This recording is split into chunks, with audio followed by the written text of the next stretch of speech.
देखिए first question हम देख चुके हैं, अब देखते हैं second question. Second question again from algebra, ठीक है। इसके अंदर हम दोबारा से वही चीज देखेंगे कि एक आम बंदे में और सिलेक्शन लेने वाले में क्या डिफरेंस रहता है इसे, ठीक है। अगर क्वेश्चन देखा जाए, क्वेश्चन थोड़ा सा लेंथी लग रहा है क्योंकि ये कॉमन टाइप का क्वेश्चन नहीं है जो चीज हम पढ़ते हैं। अगर हम इधर से देखें, जो हम कोचिंगों में पढ़ते हैं, कोचिंग से हम सीखते हैं क्या तरीका होता है। देखिए अगर मैं x की वैल्यू निकालूं, x का मान हम देखें तो √3 + √2, ठीक है। y की वैल्यू अगर निकालते हैं तो √3 - √2। अगर ध्यान से दोनों वैल्यू को देखा जाए, यानी x × y किया जाए, तो हमें एक बात पता लग रही है, x × y हमारा 1 के बराबर आ रहा है, यानी y = 1/x आ रहा है, ठीक है।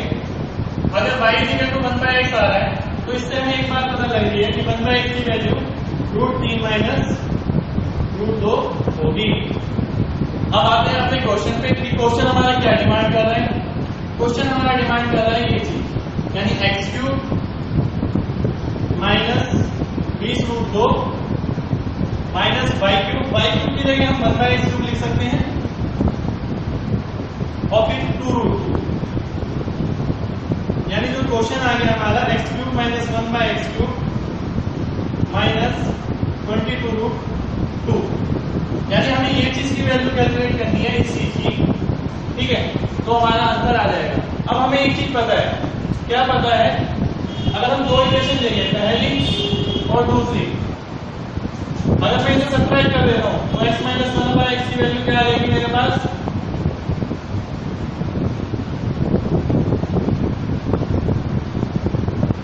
यानी 2√2 आ जाएगा, ठीक है।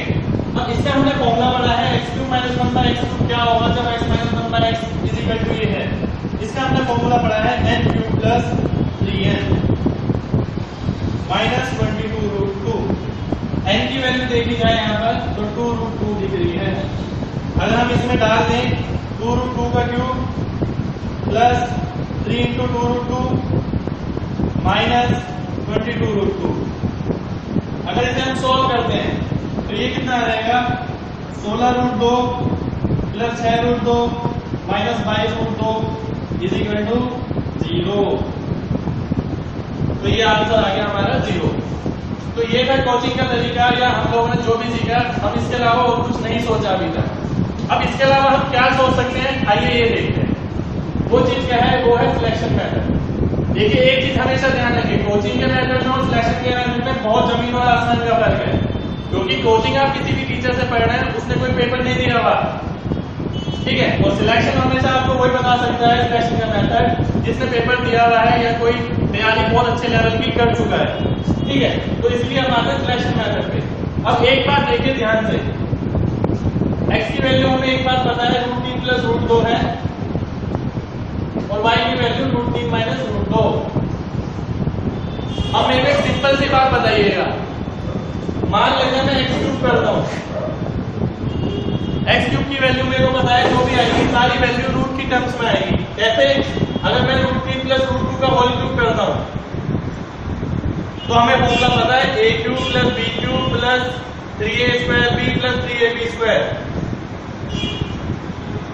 यानी ये भी टर्म रूट की आएगी, ये भी टर्म रूट की आएगी, यहाँ पर भी रूट आएगा, यहाँ पर भी रूट आएगा, यहाँ पर भी रूट आएगा, यहाँ पर भी रूट आएगा, ठीक है। यानी सभी वैल्यूज में रूट आएगा, यानी x³ की वैल्यू जो आएगी उसके अंदर सारी वैल्यू में फाइनल वैल्यू जो होगी उसके अंदर रूट आएगा। ठीक इसी तरीके से हम y³ के बारे में भी कह सकते हैं कि y³ की सभी मान के अंदर √2 आएगा, यानी ये वैल्यू भी रूट की होगी और ये वैल्यू भी रूट की होगी। इतनी बात क्लियर होने के बाद हम एक चीज देख सकते हैं, देखिए ये चीज मैंने लिख के फॉर्मूला लिखा है बस, अगर आप सोचेंगे तो सोच के भी ये चीज हो सकती है। यहाँ पर देखिए रूट आ रहा है और यहाँ पर भी रूट आ रहा है।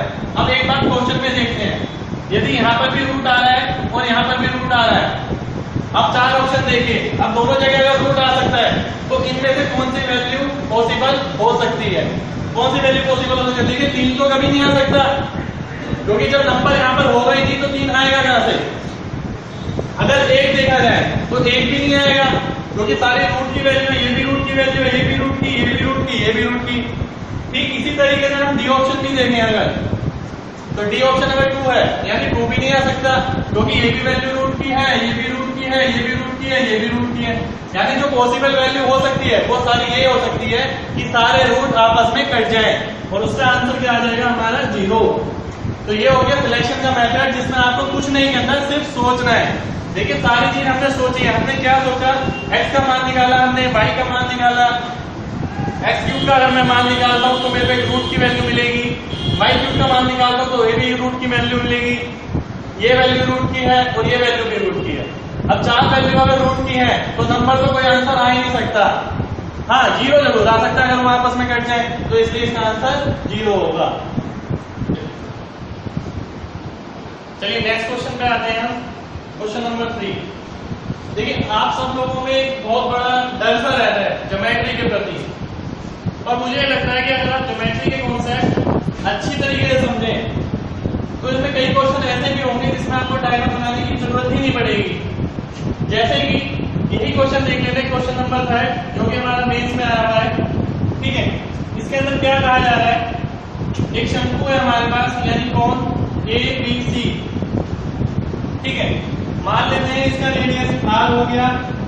अब इसे हमने क्या किया, हमने इसे एक प्लेन से काटा, यानी मैंने यहां से एक प्लेन लाया, एक ये काट दिया मैंने। जब मैं इसे काटता हूं तो यहाँ एक छोटा सा सर्कल बन जाएगा, यानी एक छोटा कोण बन जाएगा ऊपर वाला AD और E, जिसकी त्रिज्या हमारी छोटा r हो जाएगी। ठीक है, अब देखिए इस टाइप के क्वेश्चन हमने जितने भी करे हैं, हम क्या करते हैं, फिगर बनाई, डायग्राम बनाया, क्वेश्चन के अंदर जरा सॉल्व करना शुरू करते हैं। पर ये क्वेश्चन आसान तरीके से भी हो सकते हैं, वो मैं बताऊंगा बाद में। पहले देखते हैं कोचिंग का मेथड जो आपने पढ़ा है। ठीक है, अब देखते हैं इसके अंदर क्या मेथड यूज हो सकता है।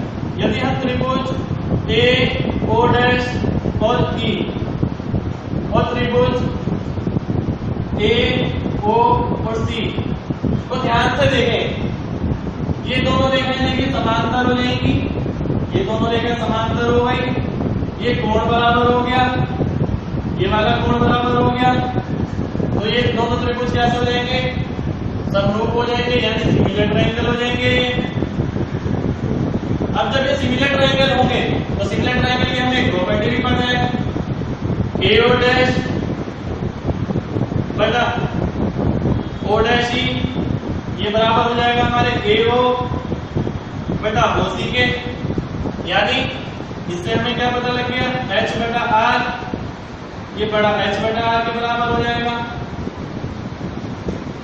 ठीक है, अब देखिए क्या करते हैं, अब क्वेश्चन में एक बात और बोलिए, ये बराबर आयतन में बांटे गए हैं, बराबर आयतन में बांटे गए हैं, मतलब ये वाला वॉल्यूम और ये वाला वॉल्यूम हमारा सेम दे रखा है, यानी ये वॉल्यूम अगर 1 होगा तो ये भी वॉल्यूम 1 होगा, दोनों वॉल्यूम 1 होंगे, यानी कहने का मतलब क्या है, बड़े वाले कोण का वॉल्यूम छोटे वाले कोण से दुगना होगा। हाँ एग्जैक्टली सही पकड़े हैं। देखिए पाई r² h, ठीक है, पाई r² h हमारा छोटे वाले कोण का वॉल्यूम हो गया, जो कि क्या है, दुगना है इससे बड़े वाले कोण से।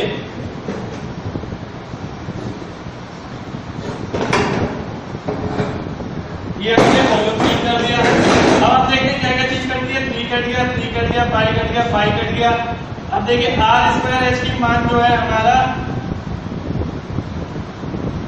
ये आ गया। अब हमने एक चीज देखी, क्या चीज देखी हमने, 2r² r², ये किसके बराबर आ गया, h बटा h के, ये h बटा h के बराबर आ गया। h बटा h का मान यहां से निकाला जाए तो क्या होगा, ये होगा r बटे r के बराबर, यानी मेरे को क्या मिल जाएगा, 2r³ is equal to r³, और r की वैल्यू क्या रहेगी, क्यूब रूट ऑफ 2r। ठीक इसी तरीके से अगर हम देखें हाइट का रेशियो भी यही आ जाएगा, अगर हम इसमें पुट करते हैं r की वैल्यू तो मेरे को क्या मिल जाएगा, h बटा r is equal to h बटा cube root of 2r, r से r कट जाएगा, यानी h बटा h का अनुपात क्या आ जाएगा हमारा, 1 अनुपात क्यूब रूट 2, यानी कहने का मतलब क्या है, ये पूरी क्यूब रूट 2 है और ये 1 है। जब ये 1 होगा, ये क्यूब रूट 2 होगा, तो अब नीचे वाली कितनी मिलेगी हमें, क्यूब रूट 2 माइनस 1। तो हमारा अनुपात जो हमें चाहिए वो आ जाएगा 1 अनुपात क्यूब रूट 2 माइनस 1, यानी ये सी आंसर हो जाएगा। ठीक है, इसी चीज को हम दोबारा से देखेंगे। कैसे देखेंगे, सिलेक्शन के क्राइटेरिया से देखेंगे कि हमें कैसे देखना चाहिए था, इतना लंबा मैसेज ना करके डायरेक्टली कैसे करना चाहिए था। डायरेक्टली देखिए हमें कैसे कर सकते हैं इसी क्वेश्चन को। हम मेरी एक बात ध्यान से सुनिए, आपको ध्यान से क्या सुनिए। मान लेते हैं ये कौन है, अब आप मेरे को एक चीज बताएंगे कि यदि मैं कोई वो बनाता हूं, कौन बनाता हूं जो कि इसके बीच में से काट रहा है, यानी समांतर आयतन में, अगर मैं यहां बनाता हूं, क्या ये वॉल्यूम और ये वॉल्यूम बराबर हो पाएगा? कभी नहीं हो सकता। अगर मैं इसे यहां बनाता हूं, क्या ये वाला वॉल्यूम पूरा और ये वाला नीचे वाला सेम हो पाएगा? कभी नहीं हो सकता। अगर मैं इसे मिड वे में भी बनाता हूं, मान लेते हैं मैं इसे मिड वे में बनाता हूं, तो भी ऊपर और नीचे वाला आयतन बराबर हो पाएगा? कभी नहीं हो सकता। कहने का मतलब क्या है, ये जो ऊपर वाली जो सेक्शन बनाया मैंने, इसको थोड़ा सा नीचे करना पड़ेगा। नीचे करने का मतलब क्या है, मान लेते हैं ये कौन हो गया, ये सेक्शन जो है ऊपर वाली हाइट जो है यानी कि h2 ले लेते हैं इसे, ये नीचे वाली हाइट से बड़ी होगी, तभी ये वॉल्यूम 1:1 का आ पाएगा। अब हम अपने 4 ऑप्शन देखते हैं। अगर पहला ऑप्शन देखें, पहले ऑप्शन में देखिए ये हमारा क्या दे रखा है, 1:2 यानी ये वाली वैल्यू इससे छोटी दे रखी है, ये वाली वैल्यू इससे छोटी है, तो ये ऑप्शन कट जाएगा। दूसरा ऑप्शन देखते हैं, ये वाली वैल्यू इससे छोटी दे रखी है, क्योंकि क्यूब रूट 2 का मान क्या होता है, 1.2 के करीब होता है ये, तो यानी ये वाला मान छोटा है और ये वाला बड़ा है, ये भी कट गया। अगर डी में देखें तो ये 1.414, यानी ये भी छोटा है ये बड़ा है, ये भी कट गया, तो ये आंसर हो जाएगा, क्योंकि ये वाली वैल्यू 1 से छोटी है, तो हमारा सी आंसर हो गया और हमें कुछ भी करने की जरूरत नहीं पड़ी। अब बढ़ेंगे हम नेक्स्ट क्वेश्चन की ओर।